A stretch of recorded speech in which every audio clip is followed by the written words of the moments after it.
So what's going to happen? What's going to happen is that AI is going to break a thing that was already broken. You'd ask me about media. It's already broken. Students writing term papers using ChatGPT. Term papers were never a good way to establish whether or not a student had absorbed information. Welcome to Beyond Unstoppable, the podcast that explores the intersection of biology, psychology, and technology. Here is your host, Ben Angel. In today's episode, we dive into the heart of the AI revolution with Jason Feifer, editor of Entrepreneur Magazine and author of Build for Tomorrow. Join us as we draw valuable insights from the past and present to prepare you for the future of business. Together, we explore the transformative job landscape and the impact of AI on our lives and industries. As an entrepreneur myself, I understand the importance of future-proofing your business and your career. AI is a critical component of that conversation. Sit back, relax, and enjoy the show. And if you like what you hear, please give us a rating and review. Your support means the world to us and helps us reach more listeners who are ready to become unstoppable. This episode is brought to you by Ben Angel's new book, The Wolf is at the Door: How to Survive and Thrive in an AI-Driven World, presented by Entrepreneur. Get an exclusive sneak peek and pre-order at thewolfbookhub.com. Jason, first of all, congratulations on the success of your new book, Build for Tomorrow. I have to say, it's an incredibly relevant topic of discussion, especially around adaptability in the world of artificial intelligence that we now find ourselves. How are you keeping up with all of the recent developments that are occurring? I really appreciate that, and congratulations on your book. And I am just having a lot of conversations, which I'll be honest, I think is more valuable than trying to keep up with the blow by blow of every shift in AI. Because the thing is that we're in this early day experience where a lot of what's being developed right now is experimental, will never actually become broadly useful. People are trying to figure out what to do with this thing that is so incredible, but frankly doesn't have obvious use cases. I think that might surprise people to hear, but right now I think that people are applying AI to everything. And what we'll discover is that a lot of that stuff is actually just kind of useless. And that's okay, because it takes time to figure out what something is for. And that's the thing that we're doing right now. Yeah, I have to say, I feel like we're the guinea pigs of this experiment. But we're always the guinea pigs, right? That's like true. This is something that people treat AI. I have a belief that pretty much everything that you've ever experienced in your life or that you are experiencing in the world is just a repeat of things that happened before. And you can tell yourself all day long, no, this time is different, this time is new, but I really just don't think that it is. And I think the same is true with AI. People talk a lot about, oh my God, the experiment that is being conducted on live human beings. So that's also the experiment that happened when Samuel Morse introduced the first commercially viable telegraph, and suddenly we were able to move information faster than the speed of a horse. That was a radical experiment because the world had never moved information that fast, and you had no idea what was going to happen. But the only way to discover what was going to happen was to put it out in the world and see how people are using it. And that's what we're still doing today. Do you think there's a slight difference though? Because a lot of people are referencing the Industrial Revolution. Mm-hmm. But in that case, that was confined largely to the UK for a 70-year period because they prevented the export of equipment and skills to other countries so they could get a stakehold on it. Do you think this is moving at a faster rate than some of those historical events that have occurred?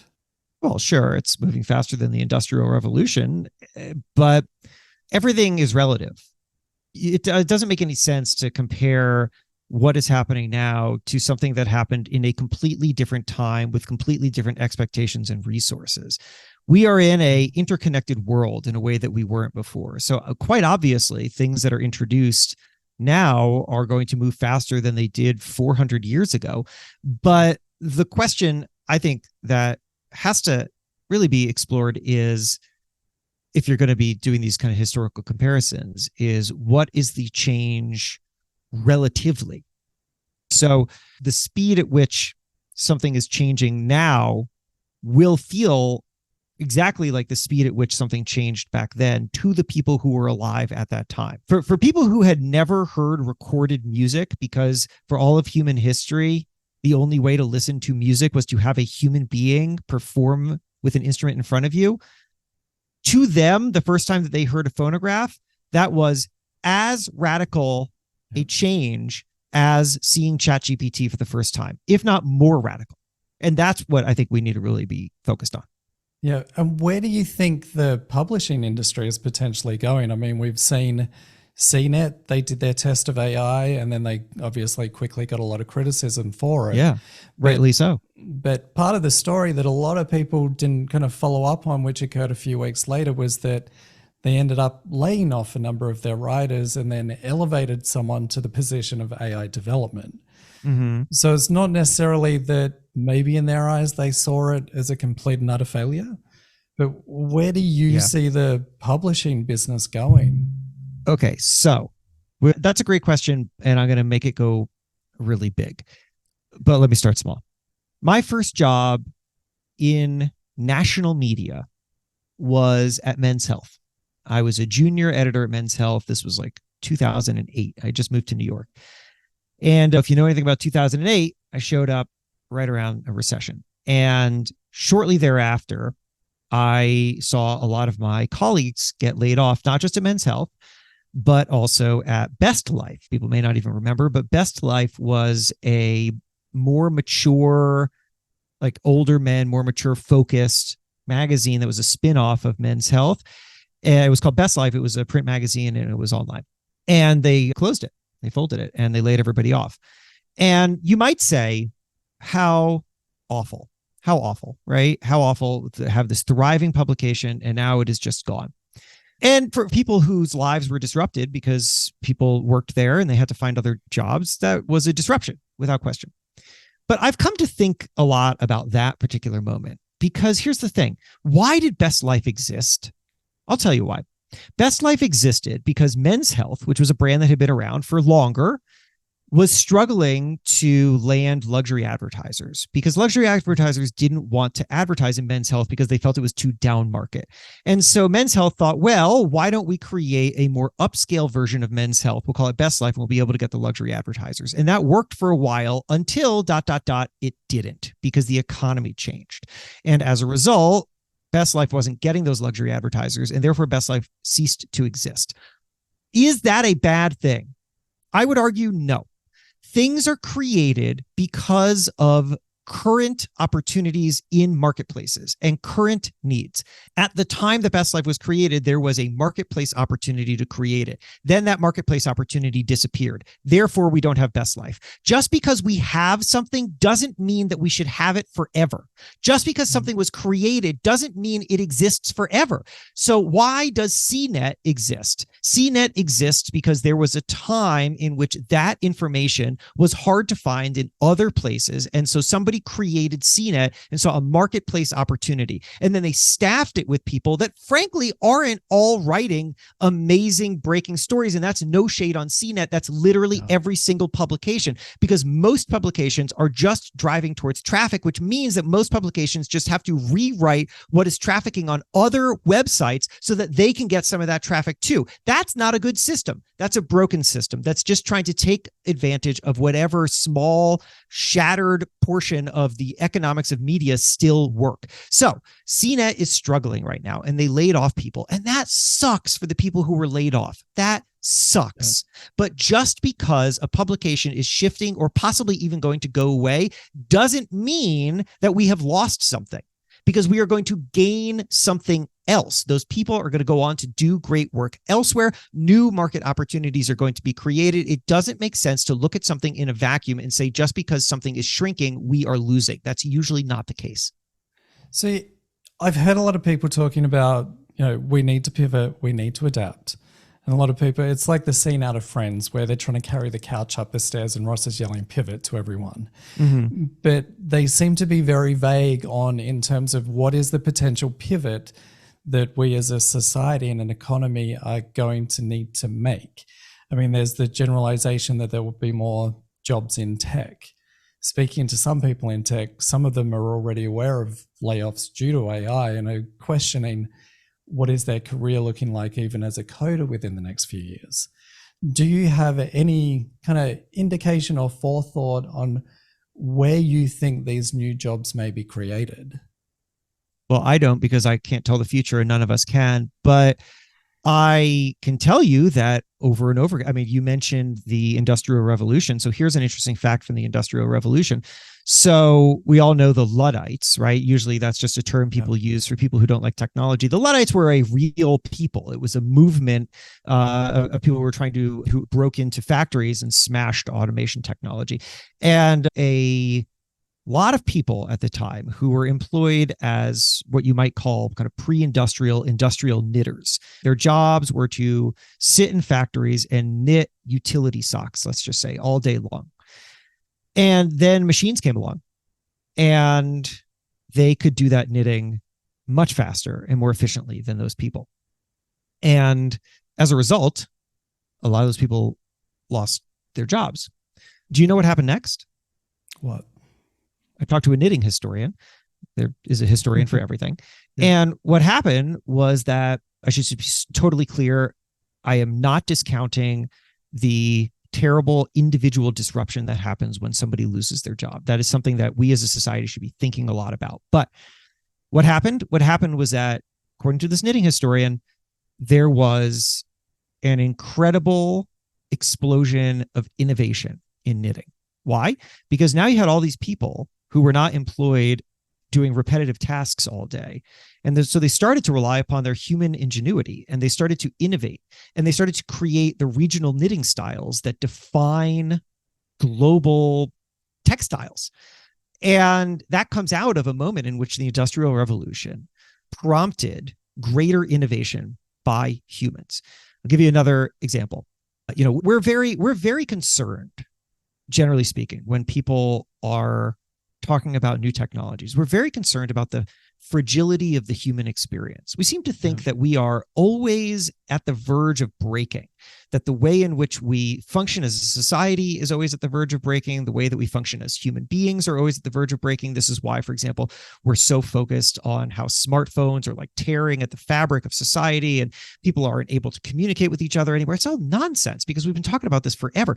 And so sort of endless examples of this. People thought that the spinning wheel of a bicycle would make us go insane. They thought that novels would make women infertile, that radio would create addictions. I mean, it's absolutely ridiculous. So you have John Philip Sousa at the dawn of recorded music. John Philip Sousa is one of the world's most famous composers at the time. All right, you know his music today. Da, da, da, da, da, da, da, da, da, da, like that's John Philip Sousa. So John Philip Sousa was very opposed to recorded music technology. And that was for a whole host of reasons, but obviously the biggest one was that he was concerned for his own economic well-being. He was in the business of live music, and now he saw these machines, and he thought that machines would fully replace people. And he had all these wacky arguments for how, for example, nobody will ever meet each other anymore. Why? Because people meet at parties, but they dance when the band is dancing, and then the band, because they're human beings, have to take a break, and it's at the break when people stop dancing and actually start talking, and that's when friendships are made, and that's when love connections are made. And now, because the music will come from a machine that doesn't need to take a break, nobody will ever stop dancing, and therefore nobody will ever meet, right? This is the kind of stuff that people were arguing back then, which I would argue is not that different from the kinds of stuff that you're arguing with, that you're hearing argued with AI today. So anyway, I know I'm being long-winded, but I have a point. And the point is this: John Philip Sousa, one of the things that he worried about was that when recorded music enters the home, when people have phonographs, when they have machines that can play music so that they don't need a human being to perform with an instrument, he thought that people would stop learning how to play instruments. He thought that there would be no reason why people would pick up an instrument and learn it when they had a machine that could perform the music for them. Ben, do you know what happened when recorded music entered the home vis-a-vis people deciding to learn how to play instruments? Did it go up or down? It would have gone up. It went wildly up, wildly up. And in fact, the music industry became much richer and set the stage for what we have now with all sorts of jobs that John Philip Sousa could not have possibly envisioned, from DJs to audio technicians to whatever, right? I mean, you asked me, the question that prompted this long rant was, what are the jobs of the future going to be? I don't know. John Philip Sousa didn't know, but I will tell you that what always happens is that when new technology is created, it creates new opportunity. It reduces need in some places and it creates new needs in other places. And then those needs are filled by new jobs and new human ingenuity. That is what we will see. It's interesting trying to piece this puzzle together, because obviously there's a million different predictions happening right now. I mean, the second ChatGPT was released, I've been doing automation for the past 15 years, giving away my age. But typically when I write a book, I will hire my own editor and researcher, and I have done for the past few years. This book, I'll be honest, they're not needed. Even in the instance of our veterinarian, we had spent over $1,000 on vet bills trying to work out what the issue is, uploaded the blood work, found out what the answer was in less than 5 minutes. Attorney, immigration fees. The attorney, I suspect, will be phased out before the end of the year. Oh, that's crazy. The attorney is going to get phased out by the end of the year? I'm not talking generalistic. I'm talking in my own case. Okay.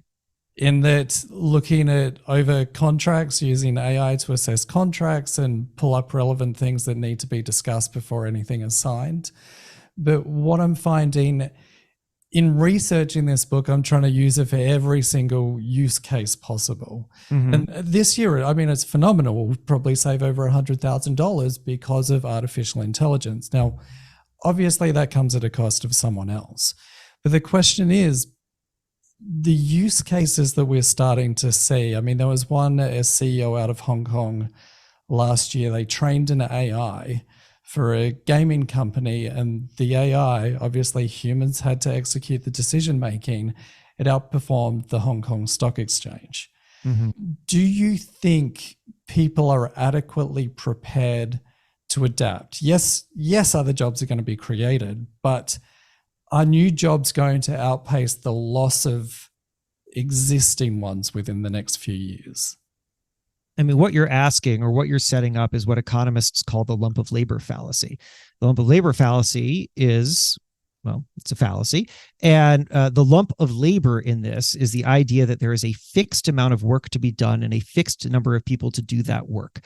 And if you disrupt, if you create an imbalance on either side of that, you create a kind of permanent disruption. So this is the reason why, for example, people who are opposed to immigration, because they believe that people from outside the country will come in and they will therefore take the jobs of people who already live in the country.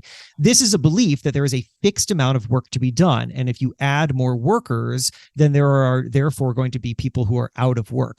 But of course, that's not true. That's not what happens. And the reason for that is very obvious and simple. And it's because the immigrants aren't just workers, they're consumers too. And therefore, when they come and work, they also consume, and therefore they create jobs. There is no fixed lump of labor. And the same is true with technology. When technology automates some version of what people used to do, it does not create a net loss of jobs. It creates a shift in jobs. That's what always happens. If that isn't what happened, then we would all be out of work starting in the Industrial Revolution. You and I wouldn't have jobs. Why on earth would we? So I don't see a reason why that would change now. Yes, this technology is interesting and different. Yes, it will create shifts that are going to be, by their very nature, different than ones before. But are we prepared for it? I mean, we're prepared for it because we have human brains. Human brains are adaptable. They're literally built to adapt. I mean, if you get these stupid studies where people are given smartphones for the first time and their brains are scanned and you see that there are changes in their neural pathways, and then everyone goes, oh my God, that's awful. Except that you do the same exact studies when people like learn how to drive a car, and the same thing happens. Every time you learn something new, your brain changes. That's what it is built for. So are we prepared? I mean, we don't have a game plan, but we've never had a game plan. And this means that there will be messy, and there will be winners and losers. And we will, as a society, have to do our best to identify where the weakest parts of our economy and our social structures are and figure out how to bolster them. But do I have full confidence that we will create better things as a result and create a net growth in comfort and lifestyle and ability and access for everybody? Yeah, I do believe that. Before we continue, Beyond Unstoppable is brought to you by Ben Angel's new book, The Wolf is at the Door: How to Survive and Thrive in an AI-Driven World. Get your exclusive sneak peek and pre-order at thewolfbookhub.com. Now, back to the show. Do you think the pandemic was a good testing ground for our adaptability as humans? Because part of this, we did incredibly well. Others didn't do so well. And that we're only talking off, the backs of a couple of years ago in terms of everything was upended. Do you think that was a good test for people for internal reflection to go, how did I adapt during that scenario? I do, actually. I've often thought of the pandemic as a real success for human social structures. All right. I mean, you can think of the pandemic as having done all sorts of terrible damage to human social structures. And that's true. There were riots in the streets and there were massive political fights. And we as a social structure were pushed very hard. But it all held. All of it. All of it held. And not only did it hold, but it came roaring back. The economy came roaring back. What you found was that people had a deep, deep desire to connect, to build with each other, to thrive, to support each other. And that's the reason why we have survived every other thing that has ever been thrown at us. Because as humans, what we do is we build.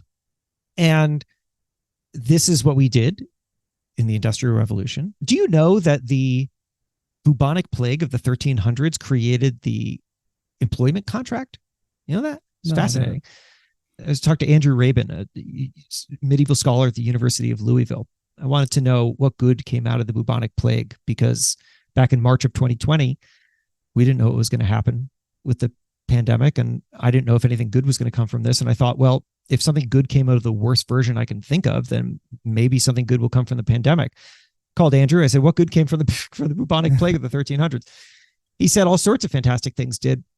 But one of the most interesting ones was that the bubonic plague killed upwards of 60% of Europe.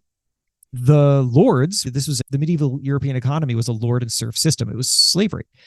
And so the lords want the serfs to get back to work, start making money off the land. But you know what has changed? What has changed is that there aren't enough serfs for all the lords anymore. They're all dead, which means that the lords have themselves a labor shortage. It's what we would call it now, where multiple lords are now having to go to the serfs and say, come work for me. No, come work for me. The serfs realize that something has changed, which is that they can now ask for compensation for their labor because they are in demand. Or they can say, you know what, screw this, and I'm going to move to the city and I'm going to join the first merchant class. I'm going to become an entrepreneur. That's what happened. And, was it clean and simple? No, it was incredibly messy. It was awful. But the end result is the reason that you and I are talking right now, which is to say that in one way or another, you and I are having this conversation because our income is tied to it. Like the work that you do, the work that I do has brought us together in this moment because we do work and we are compensated for it. And that, at least in Western society, comes from the bubonic plague. Good things happen out of very bad things. Well, the Industrial Revolution also brought in workers' rights. Yes. So in relationship to that, do you think that there should be some level of AI regulation? I mean, sure, in theory, but tell me what it is. Because also, tell me why I should trust a bunch of 300-year-old men who can barely explain the basics of the internet to regulate AI.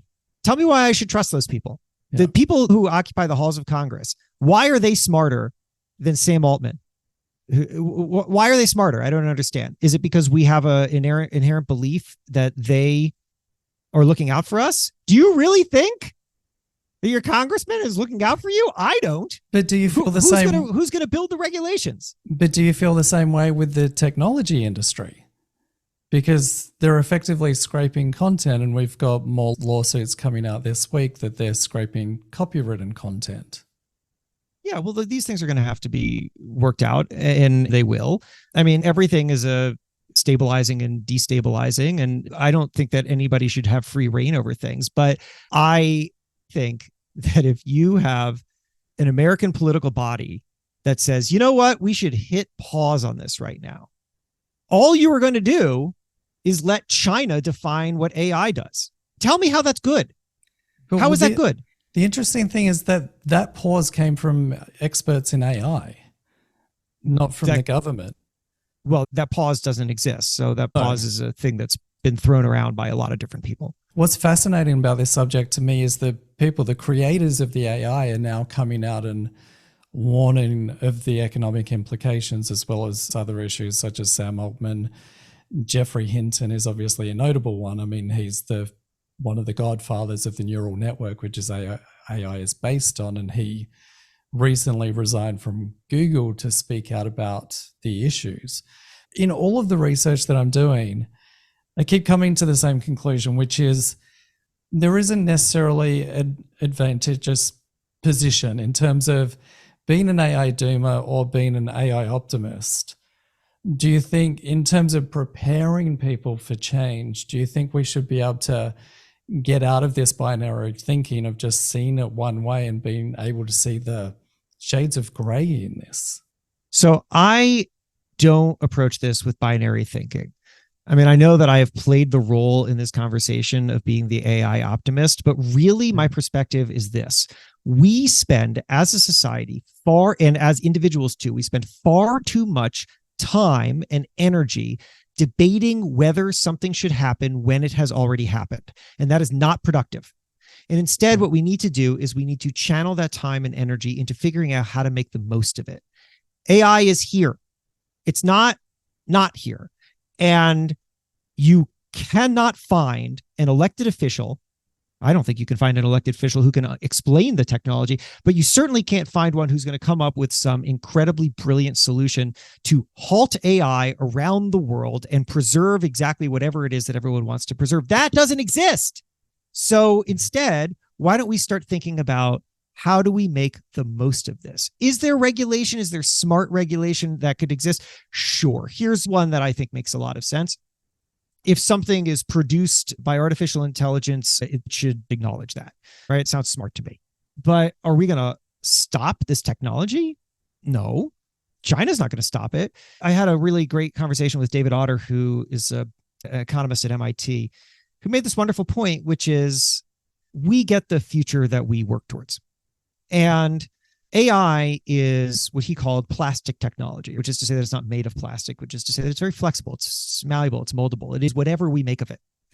So in China, they're going to use AI to create what is no doubt going to be the world's most sophisticated surveillance system. That's what they're going to do with it. And that's not what a free market in America is going to do with it. I would hope that we are committed to thinking really smartly, not about how to pretend that this stuff doesn't exist, but rather how to figure out how we can use this technology to create the future that we actually want. And that means engaging with it. That means being open-minded about it. That means no more talk about how fragile we are as humans. Instead, let's run real experiments. Let's be genuinely interested. I mean, I love what you're doing as you're diving into all this, but of course, let's keep in mind that what you're doing is trapped inside of a window of time. It's very, very early days. 100%. And I think that running to the halls of Congress and saying this must be regulated, as if regulation is by itself, just the very concept of it, some kind of solution, is foolish and sets us back. Which isn't to say that all regulation is going to be bad. But I don't think that that can be the solution. That can't be the way that we just approach this, which is like, oh, we just need to regulate it. As long as if a bunch of lawmakers just get together and regulate it and try to stop it or try to hold it back, that we're somehow doing something positive. I don't think that we are. It's interesting because obviously the AI experts that are calling for regulation, they're not calling for it necessarily to be stopped. And there's certainly no pause occurring. Well, but let's pick apart. I mean, we have to really like be smart and pick apart what you're lumping in together as like AI experts, because this is something that happens with every technology, which is like somebody was involved in the creation of something. And then this one person says, you know what, actually, I have a change of heart here. And then that person gets held up. Really, their voice gets elevated above an entire industry of people who are genuinely working hard on creating good things, because it's very helpful to have a media narrative. And Congress is always looking for a kind of contrarian spokesperson who can say this thing is terrible. It was the psychologist who became the voice of comic books are destroying children. Remember that? And they brought this guy in front of a congressional hearing, and he talked about how children are being driven to depression and to murderous states because of comic books. And what it led to, of course, was the comic industry then saying, oh my God, Congress is going to come regulate us, so we got to regulate ourselves. They came up with the Comic Code Authority, which basically squashed creative activity in the comics industry for decades. It was a net human loss. And I think that what you're seeing right now is a combination of smart, intelligent people who are genuinely trying to figure out what is best, and hysterics who benefit from hysteria, right? What's his name? His name is the guy who, like, the sort of featured player in The Social Dilemma. Yeah, whatever his name is. I'll find it. But anyway, like, that's a guy who, The Social Dilemma, I'm looking it up. You know, that's a guy who has Tristan Harris from the Center for Humane Technology, right? Like, that's a guy who makes a lot of money off of people who are afraid of technology. Don't forget that, like, every movement that touches politics has a kind of, are you familiar with the economic concept of Baptists and bootleggers? No. All right. So Baptists and bootleggers, it's a metaphor from prohibition. The idea is that the people who were kind of publicly pushing for prohibition and were aligned with politicians who were sympathetic to them were the Baptists, which is to say that they were people who had a genuine belief that alcohol was a scourge on society, that we would be better as a people if there was no alcohol. And they had a sort of noble mission, even if they were completely misguided in it. And it was easy for politicians to therefore align themselves with this very noble mission. Who could be opposed to these deeply religious people who just want what's best? But the thing is that behind that movement were the bootleggers.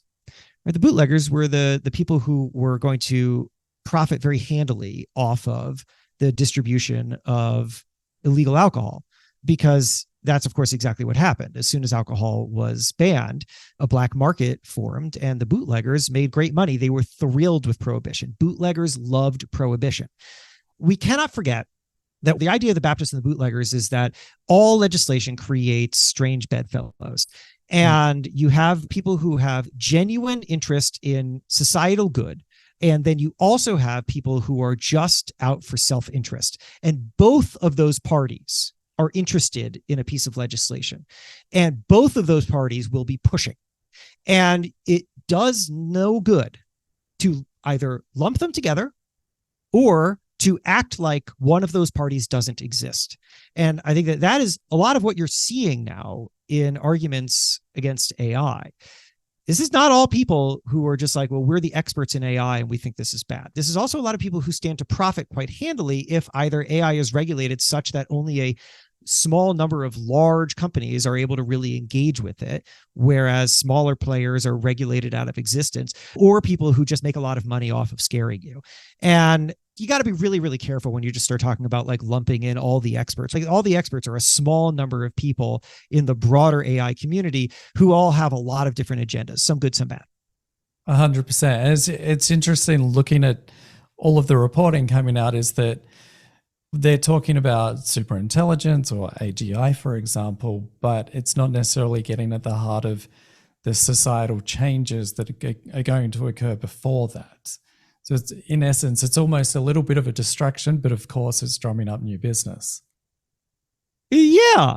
I think that the reason I said a little bit ago that one of the great challenges with adoption of new technology is that we don't, as humans, fundamentally do not believe in our own adaptability. Right? This is the reason why the spinning wheel of the bicycle will make us go insane and novels will make women infertile. We just kind of don't believe in our own. But really what we're doing, the problem with that is that we cannot imagine a world in which some things are not fixed. If the number of jobs that were available in America were fixed, and the variable was the number of people who come into the country, then you would have an imbalance because more people would come into the country, but the number of jobs are fixed. But that's not true. The number of jobs are a variable. They're not fixed. And the number of people who come into the country are not fixed. And that's the reason why the economy can grow and change. The same is true for the way in which we, as a society, adapt with technology. It is because every part of our lives and every part of our society is unfixed. None of it's fixed. None of it. I was just on CBS News talking about AI's impact on travel. And the host asked me, isn't this going to put a lot of people out of business? And I said, well, look, people have been saying that travel agents are going to be out of existence since the internet began, but here they still are, right? And they're quite useful for a lot of people. And the nature of their work has changed, but the industry still exists. And you could imagine a world in which travel becomes more efficient to book, therefore cheaper, therefore more accessible, therefore more people travel, therefore there have to be more jobs to serve those people who travel. That is the same logic that got us to the leisure economy that we have now. Because as soon as farming was automated in a country that used to be fully agrarian, it's not as if everyone was suddenly out of work. What instead happened was that work became more efficient, which means that people had more time, which means that they wanted to spend their money in different ways, which means that a leisure economy developed to serve those people, which then created new jobs. And you could not have imagined in early 1800s America, when the first tractors or whatever are coming online, you couldn't have imagined that this tractor is going to lead to professional baseball. Couldn't have imagined that. Yeah. Couldn't have imagined that. But that's what happened. And that's because things aren't fixed and because we are adaptable. It's fascinating that you bring up the tractor. I've heard Gary Vee mention it. I mean, I grew up on a cattle farm, saw the tractors, but I mean, there are key distinctions that tractors and farming equipment, there were greater barriers to entry than what there is today. So there's a lot of those barriers to entry that we could see a huge acceleration and change. So on that, I know I've got to be aware of your time. So what would you suggest to people in terms of upskilling now and changing before the change occurs, which it's already happening, let's be real. Yeah. But what suggestion would you make to people in relationship to upskilling? Where would you focus the effort? So I think that everybody should spend a little time thinking about what parts of them are replaceable and what parts are not. And how can you think about the parts of you that are irreplaceable, which is going to be your human ability, which is going to be the transferable value that you have that goes beyond the tasks that you perform every day. I am not a writer. I am a storyteller, right? And it is possible that a bunch of the writing that I do will at some point be automated. Honestly, I don't think so, but it's possible, at least some part of it. But if I think of myself purely as a writer, then I'm in trouble because that kind of stuff is going to get replaced. But if I think of myself as a storyteller and a storyteller with a distinct perspective, I find ways to be useful. How? Well, because what I've done here with you today is storytelling. When I get hired by a company to stand on a stage and talk to them about how they can be more adaptable, that's storytelling. Writing a book is storytelling, doing podcasts is storytelling, consulting is storytelling. People buy my time and they tell me their problems. You know what I do? I tell them a story. I tell them a story of somebody who I talked to who went through a similar problem, and then I tell them the story of how they can solve it. I have thought through, not perfectly, but I've thought through what is the thing beneath the tasks that I perform and the role that I occupy. Those things are changeable. But there's something inside of me that does not change in times of change. And I think we all need to be very mindful of that. And I realize that I'm speaking from a place of privilege here because of my role and the industry that I'm in. But I think that if you go up and down the economy, you can think and you can identify ways in which everybody has something that they can lean more into. Whoever is listening to this have a incredible human ingenuity. You are a creature built to create and to change. And you have the same skill set as every other human on the planet. The same one. I'll tell you, we are all good at one thing: pattern recognition. It's the one thing we're good at. And the difference among us is that we're all good at recognizing different patterns. I can't do what a metal worker does. They recognize patterns in a way. They have an understanding of sort of space and spatial construction. My pattern is how people think. I hear people talk. I understand the way that they're thinking about things. I can repeat that to other people. We all have an ability to be a pattern recognizer. And we will always live in a world that values humans, period. Jason, I want to thank you so much for being here today. I love this subject, as you can tell. Yeah, it's interesting, like the unfolding of the process. I mean, for me, I've been speaking to a lot of 20-year-olds who are studying for work right now that they fully suspect won't exist in the next few years. And there's already layoffs happening within their industry. Right. But I liken a lot to the process of grief in terms of denial, anger, acceptance, moving through those stages. And it's interesting watching the younger generation go through these changes. Yeah. It's funny. We spent 50 minutes talking about AI and I didn't give you my core bit on AI. So I'll just tell it to you. But my core bit is this. I went to speak to a law firm. They had an attorney retreat a couple months ago in San Francisco. And after my talk, we got to Q&A and all the attorneys are asking me questions about ChatGPT. And afterwards, I got off stage and I was talking to their CEO and I said, so interesting that all of your attorneys are so focused on ChatGPT. And he said, they're not going to say this out loud, but I'll tell you what they're concerned about. What they're concerned about is that AI is going to make their work more efficient and they get paid on billable hours. And so if their work becomes efficient, they can't bill as many hours. And that's what they're worried about. Yeah. And I said, well, that's great. That's a positive thing. And the reason that's a positive thing is because you know who hates billable hours? Everybody. Everybody hates billable hours. Everybody. Clients hate billable hours. Lawyers hate billable hours. Why do we still have billable hours? Because nobody was incentivized to make a change, because that was the system. And there was no reason for any law firm to change it. But guess what? Now there is. So what's going to happen? What's going to happen is that AI is going to break a thing that was already broken.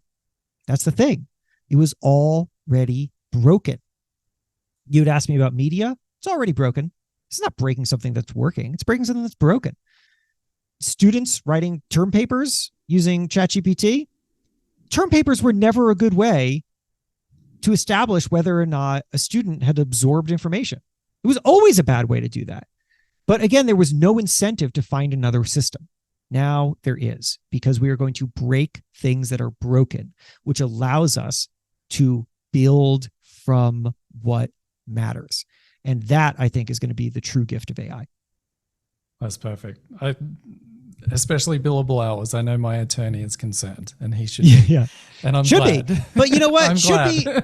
Yeah, should be. But you know what? You'll find other ways. There will be new ways to build relationships. And also, guess what? What if you and every other client for your attorney only have to pay half of what you used to pay, right? You only have to pay half now. So the work speed is doubled. So you paid your attorney $10,000 a month. Now you're paying them $5,000 a month. All right. Well, that's good for you. You saved money. Is that bad for the attorney? It's only bad for the attorney if the attorney thinks of things as fixed. But I don't think of things as fixed. So what could the attorney do? Well, here's a start. The attorney used to only serve a high-end clientele who could afford very expensive legal services. There is a whole world of people out there who cannot afford legal services. Maybe now they can.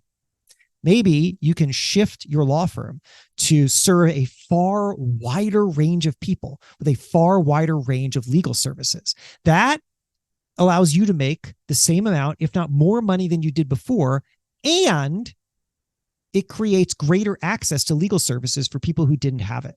That is a net victory for everybody. And this is what we're afraid of? Doesn't make sense. Learn more about Jason Feifer at jasonfeifer.com. And if you haven't already, subscribe to Beyond Unstoppable and visit thewolfbookhub.com for your exclusive sneak peek of The Wolf is at the Door.